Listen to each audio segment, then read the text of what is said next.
Pada video sebelumnya kita sudah belajar mengenai aspek teori bagaimana kita bisa merepresentasikan data. Kita bisa merepresentasikan data dengan menggunakan teks atau kita bisa representasikan data sebagai binary.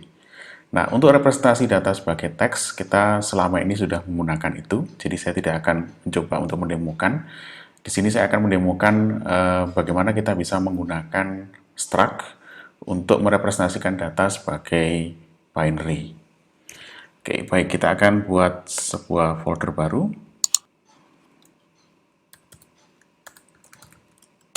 Baik. Kemudian saya akan coba copy dari simple TCP client dan simple TCP server. Saya akan coba copy ke sini. Oke. Anda bisa menggunakan multiple client dan multiple server, bebas. Kita hanya akan mencoba untuk fokus ke bagaimana kita bisa merepresentasikan datanya. Saya akan coba rename.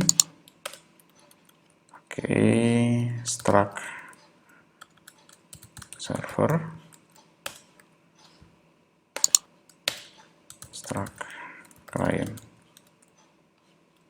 Oke, di sini untuk klien ya, saya akan mencoba untuk mengirimkan dua buah bilangan sebagai binary ke server. Kemudian kita akan mencoba untuk memparsing datanya, kemudian kita akan coba untuk menjumlahkan dua data tersebut.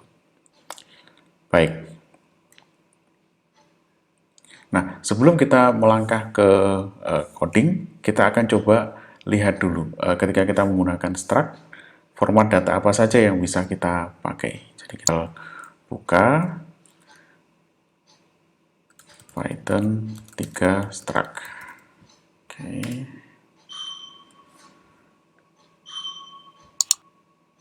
Kita bisa lihat di dokumentasi dari Python, kita bisa lihat tipe data apa saja yang didukung oleh dia, mulai dari char, kemudian sign, unsigned, kemudian integer, long, dan seterusnya.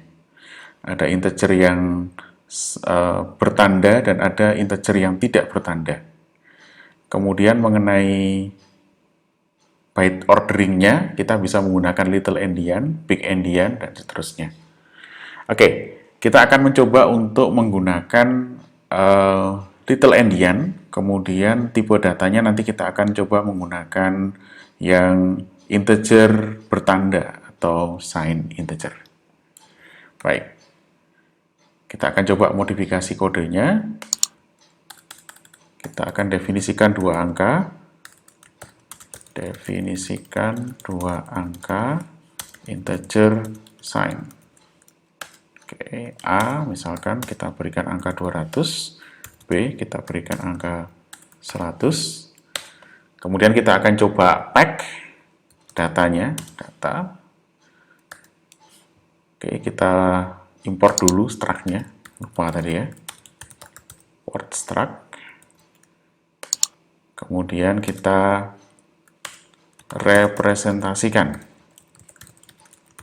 A dan B sebagai binary data dengan menggunakan struct. Oke. Struct, jangan lupa untuk merepresentasikan sebuah variabel menjadi binary data, kita menggunakan fungsi pack. Jadi struct.pack. Parameter yang pertama adalah formatnya. Kita akan coba gunakan little endian, misalkan. Kemudian, tipe datanya kita menggunakan integer, i kecil. Karena kita akan mengirimkan dua variabel, maka kita menggunakan i-nya dua kali. Jadi kurang lebih seperti ini formatnya. Kalau Anda hanya mengirimkan satu variabel integer saja, Anda cukup menggunakan ini sekali. Oke. Baik, kemudian parameter yang kedua adalah variabel yang nanti akan Anda packing. Kemudian parameter yang ketiga adalah variabel kedua yang nanti akan Anda packing. Kurang lebih seperti ini. Kemudian kita kirimkan datanya. Oke. Karena data ini sudah berupa binary, Anda tidak perlu melakukan encode lagi. Baik, kemudian kita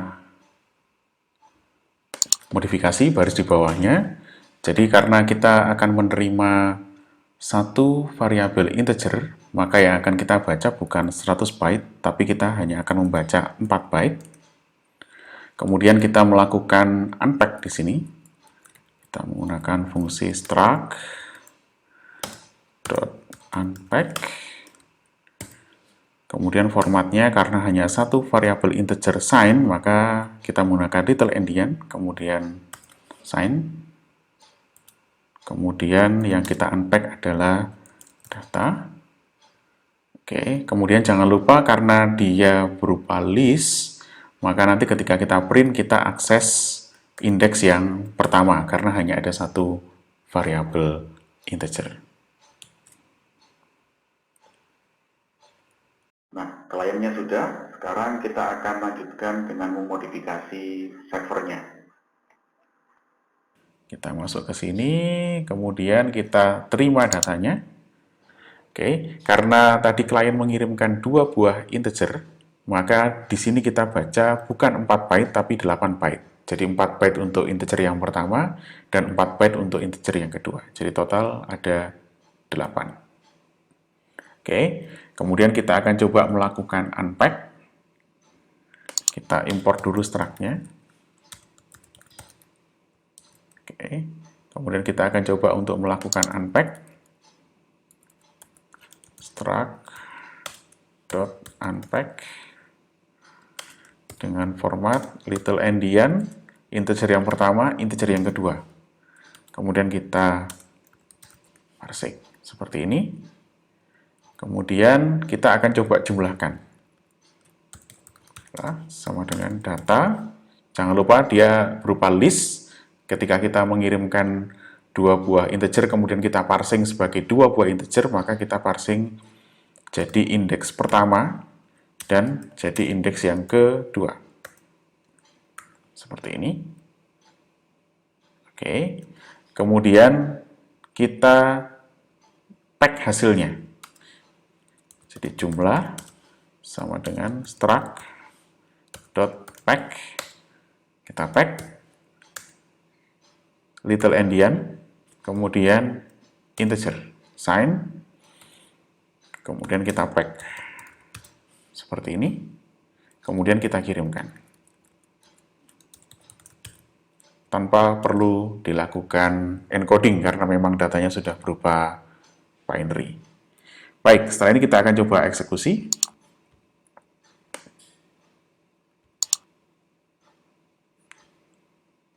Oke. Baik, kita coba eksekusi. Kita jalankan dulu servernya. Struct server. Oke. Kita coba eksekusi kliennya.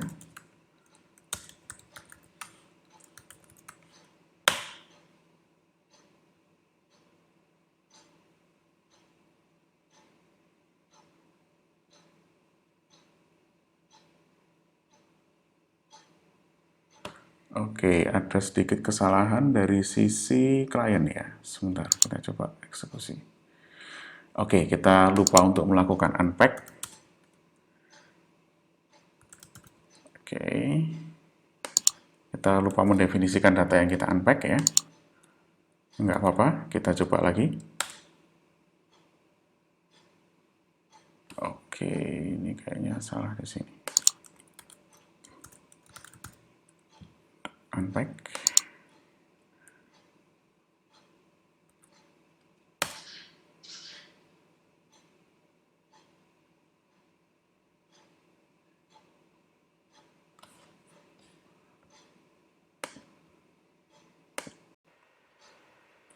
Kemudian kita coba jalankan klien dan servernya.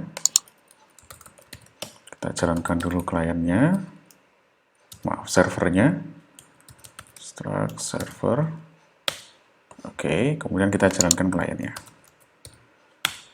Python 3 struct klien.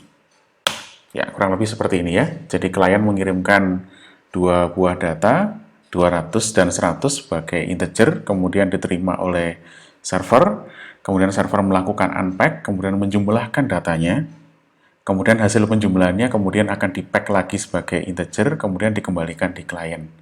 Kemudian selanjutnya klien menerima datanya sebagai satu integer 4 byte, kemudian dilakukan unpack dan dicetak datanya. Nah, pada video selanjutnya kita akan membahas mengenai permasalahan pada pengiriman data. Terutama ketika kita mengirimkan data dengan ukuran besar, yang menjadi pertanyaan nanti adalah berapa kali kita nanti akan memanggil fungsi receive ketika kita sudah mendefinisikan berapa ukuran buffer yang kita masukkan sebagai parameter di fungsi receive.